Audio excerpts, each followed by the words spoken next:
एक गांव नाम संदेश खाली, बंगाल के उत्तर 24 परगना में। यहां तक पहुंचने के लिए नाव से जाना पड़ता है, मानो ये जगह दुनिया से कटी हुई हो।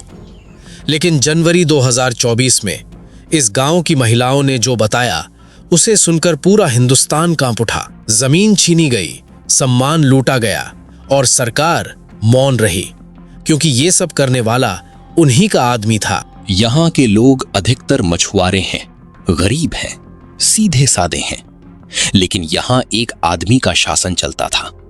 तृणमूल कांग्रेस का स्थानीय दबंग शेख शाहजहां, संदेश खाली का असली मालिक, जिसके एक इशारे पर पुलिस भी कांपती थी।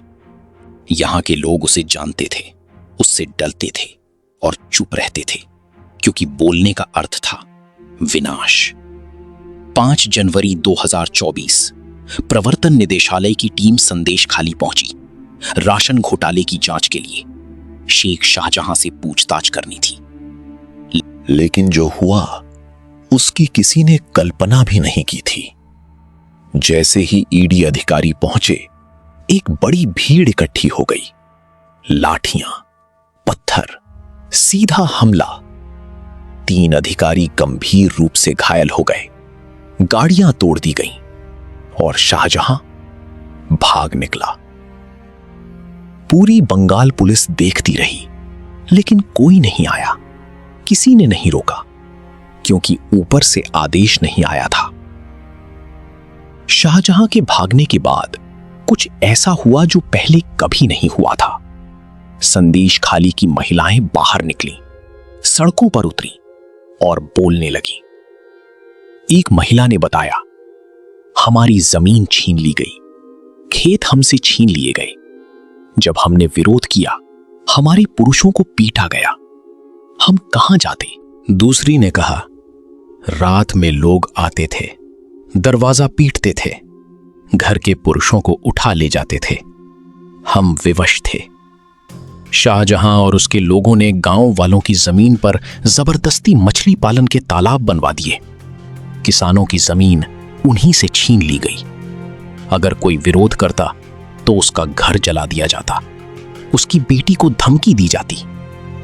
ये एक आदमी का शासन था और इस शासन में कानून का कोई अर्थ नहीं था।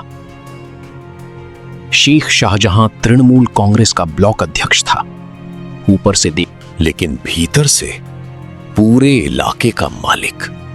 पुलिस थाना उसका था, राशन वितरण उसके हाथ में था। सरकारी नौकरी चाहिए तो शाहजहां से मांगो, जमीन का विवाद हो तो शाहजहां निर्णय करेगा। यह सब इसलिए संभव था क्योंकि ऊपर ऐसी सरकार थी जो अपने स्थानीय नेताओं को संरक्षण देती थी, चाहे वे कुछ भी करते रहें। यह केवल शाहजहां की कहानी नहीं थी। बंगाल के हजारों गांवों में ऐसा एक शाहजहां बैठा था। जब यह समाचार राष्ट्रीय मीडिया में पहुंचा, पूरा देश स्तब्ध रह गया और ममता बनर्जी पहले मौन रही। जब दबाव बढ़ा तो उन्होंने कहा, यह भाजपा की साजिश है, महिलाओं को भड़काया जा रहा है, यह सब झूठ है। लेकिन क्या वे महिलाएं झूठ बोल रही थीं, जिनके हाथों में केवल उनका दर्द था? कोई राजनीतिक दल नहीं, कोई नेता नहीं, बस वर्षों से दबा हुआ दर्द। कलकत्ता उच्च न्यायालय ने सीबीआई जांच के आदेश दिए और शाहजहां 55 दिन छिपने के बाद पकड़ा गया। 29 फरवरी 2024 शेख शाहजहां गिरफ्तार हुआ। सीबीआई ने उसे पकड़ा और बंगाल पुलिस, जो 55 दिनों तक उसे ढूंढ नहीं पाई, वो आसपास ही खड़ी थी। उस पर आरोप हैं यौन उत्पीड़न, जमीन हड़पना, सरकारी अधिकारियों पर हमला। तृणमूल कांग्रेस ने उसे निलंबित कर दिया, मानो वो कभी उनका था ही नहीं। ये वही पार्टी थी जिसने उसे वर्षों तक संरक्षण दिया, और जब मीडिया का दबाव बढ़ गया तो उसी को बलि का बकरा बना दिया। यही बंगाल की राजनीति का सबसे बड़ा सत्य है।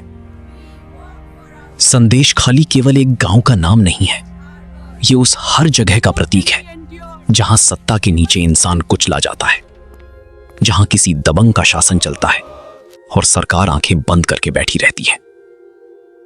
लेकिन संदेश खाली की महिलाओं ने एक काम किया जो बहुत कठिन होता है। उन्होंने आवाज उठाई, डरते हुए उठाई, लेकिन उठाई। न्याय मिला या नहीं, यह अलग प्रश्न है, लेकिन ये महिलाएं एक दिन इतिहास में अवश्य याद की जाएंगी, क्योंकि इन्होंने सिद्ध कर दिया कि सबसे बड़ी सत्ता भी एक आवाज से हिल सकती है। ऐसी ही सच्ची कहानियां देखने के लिए चैनल को सब्सक्राइब करें